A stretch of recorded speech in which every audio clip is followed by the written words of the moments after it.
In the annals of Islamic history, one name shines with a brilliance born from the crucible of adversity: Baybars, or, as he was originally known, Barakah.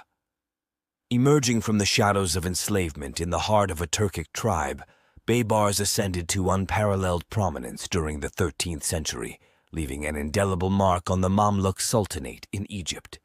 His journey is one of resilience, strategic brilliance, and a commitment to shaping a world that would echo his triumphs for centuries to come. As we delve into the captivating narrative of Baybars, we unravel a tapestry woven with threads of courage, intellect, and statesmanship.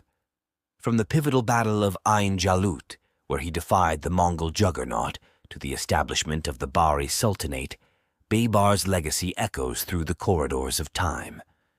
His maritime foresight and commitment to religious tolerance stand as testament to a leader who not only safeguarded his realm, but sowed the seeds of prosperity and harmony.